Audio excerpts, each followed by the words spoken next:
It's about time we talked about filmmaking in the era of Corona. More specifically, producing content and interviewing subjects when you're sheltering in place. Now, we've had a few weeks of practice at this, and now it's time to share what we've learned so far.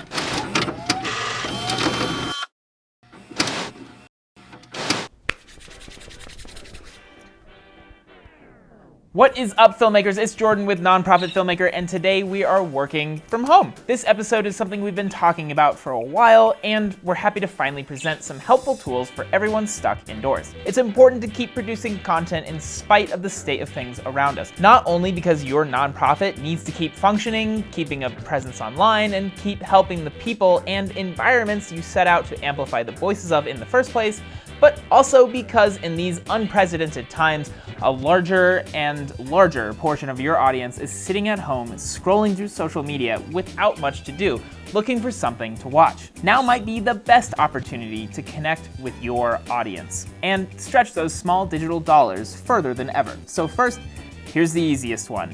Film yourself. Are you doing educational content, demanding action from legislators, creating announcements, or arming the grassroots, even reporting relevant news, maybe building a value-add mini-series targeting your partners and clients to grow your audience on a new platform? If you've answered no to all of these, well, frankly, maybe you should be doing one or a few of these. But the answer is, for all of you who said yes, it's time to film yourself. How can you do that? Set up a room so it's a pretty backdrop for your videos. Put your DSLR or whatever other type of camera on a tripod, and if you don't have what you need, order some parts online, see your episode DSLR for some suggestions. And start filming. Let's face it, you've got some free time on your hands, assuming you haven't just started a new career as homeschool teacher for several rambunctious preteens. But even with that, you don't need that much free time. Filming yourself can be simple. If you've got a room set aside, say your home office or a guest bedroom, I'd recommend dedicating it as the filming room. As in, you leave everything untouched between filming sessions, set up and ready to go. Even the tripod can be left in place. If you happen to be doing something like an educational series, say you're telling grassroots about the importance of different bills and the effects on their lives, you could write and film a bunch of episodes all at once, and then release them as regular content on your YouTube or Facebook. See our episode on scripting for some more guidance on that. Link in the description below. All right, the montage. Now, if you wanted to get a little more complicated, or should I say fancier, you can always resort to using existing clips from B-roll websites or archival footage. This one's for the introverts out there, which, can I say, I'm so happy for you that you get this epidemic to spend the next few months inside while your default behavior is suddenly deemed socially responsible by society at large. Enjoy it while it lasts. If you're someone who doesn't like appearing on camera, voicing over a montage of contextually relevant clips can be a great alternative. Let me talk a little bit about what I mean when I say contextually relevant clips. Some great examples out there are news aggregators like Now This or Vice or Thrillist. They use a bunch of clips, news clips, old historical footage, B-roll. In some cases, some of the more produced ones pair it with their own footage, including some interviews, but ignore that for now. Contextually relevant clips are anything that fits the story as told by your voiceover. A literal example of this might be a news clipping of the event or coverage of legislators speaking in the Capitol about a bill. It can also be a related but not totally literal clip, like if you were talking about a school funding bill, for example. You could use images of or video of a school bus, students, or a teacher. You'll see clips like these in a lot of news packages to supplement a report. But sometimes what you're talking about is abstract or doesn't call out a specific visual to go with it. Then you might rely on metaphorical context for the clip. Going back to the school funding example, we could pull archival footage of old school buildings, or someone looking at bills, or a cash register, or some Oliver Twist snippet of begging for food. Please, sir, I want some more. Whatever might fit best. Keep it creative.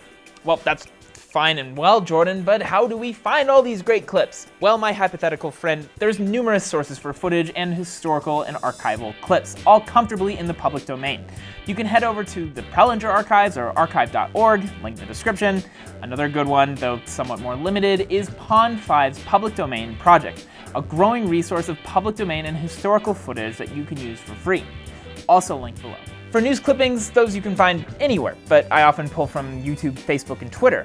there's a number of questionable websites that will allow you to download from these platforms. I won't link any of them to you here, not just because of any moral reasons, but also because they'll have been taken down by the time you watch this video, and some new equally usable and nearly identical website will have taken its place. Just search download Facebook video or download YouTube video on Google and you'll find one. At the moment, I'm using BitDownloader for YouTube clips, but no guarantee that it'll still work when you watch this video.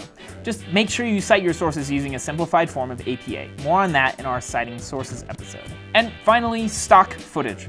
We use VideoBlocks for a lot of our footage, but it's not the most cheap option. There's lots of other sources, Shutterstock, ArtGrid, Pond5, the not free parts of it, but they all cost money and can be hard to justify, especially if it's not something that you're using all the time.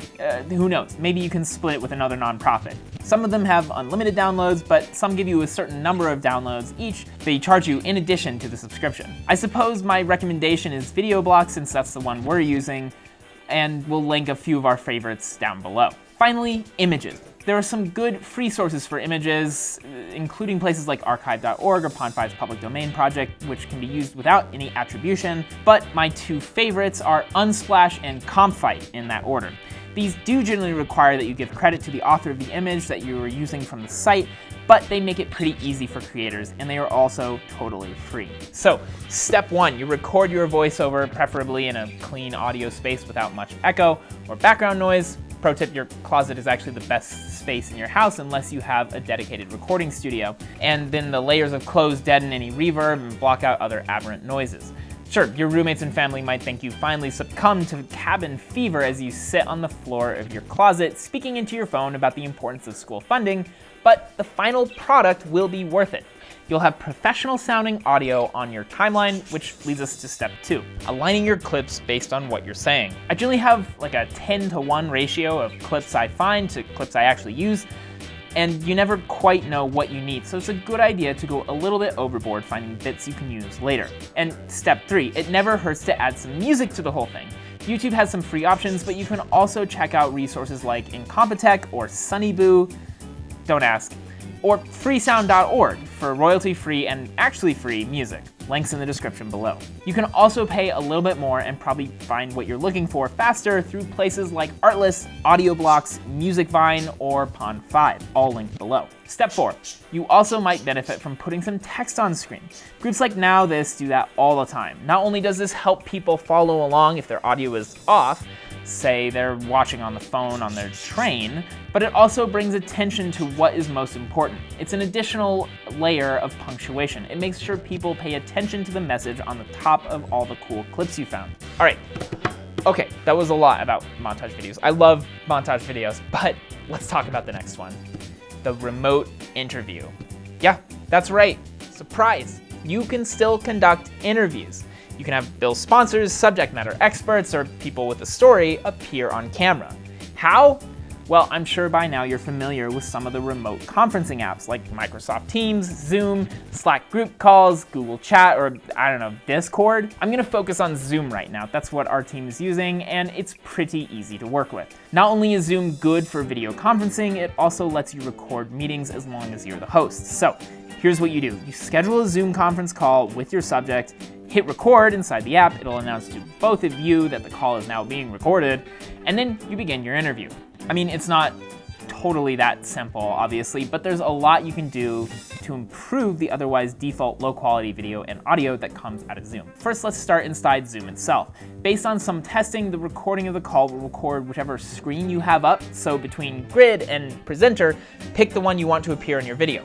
It might also be useful to mute yourself between questions so it doesn't pick up a bunch of background noise or accidentally pop you into the frame when we want to see the subject speaking. There's also some settings you'll want to change in the Zoom client. Go to Preferences, Recording, and select Record a separate audio file for each participant. And optimize for third-party video editor. This will get you the best quality out of the app for assembly later. But there's more to a good remote interview than optimizing your Zoom app. There's also some general guidelines that you and the interviewee need to follow. First, you'll need to wear headphones. Even if you've selected record separate audio channels for each participant, you can still get feedback and spillover of audio that can make an otherwise perfect interview unintelligible. With headphones, Zoom only hears each person talking once because your computer's audio output goes into your headphones rather than out the speakers where it can be picked up by your microphone again. This applies to the interviewer and the subject. You'll also want to do something called a double ender, if you can. What a double ender is basically is a better way to record clean audio without the woes of dropout internet connections and the telltale robo glitch sounds. You know what I'm talking about.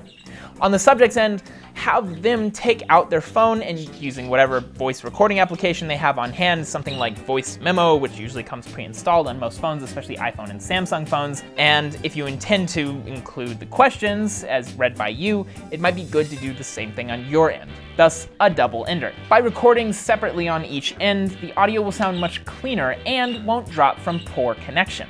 Remember, people will forgive bad video, but they never forgive bad audio. Afterwards, the subject can send you their recordings to you through Dropbox, Google Drive, or if it's small enough, even over email. Then when you assemble everything in the NLE of your choice, more on that in the editing episode of the Nonprofit Filmmaker, you can sync it to your Zoom audio, but only use a really clean double ender audio for your final export. I would say those are the essentials of Zoom interviews. Definitely check out some of our links for more guidelines and resources to start creating content in the era of Corona. If you'd like more tips on Zoom conferencing and best practices when working remotely, let me know what you wish you knew in the comments below, and I'll maybe dedicate an entire episode to it. Otherwise, please like, subscribe, and be sure to share this with someone who can benefit from our episode. Otherwise, I will see you in the next one.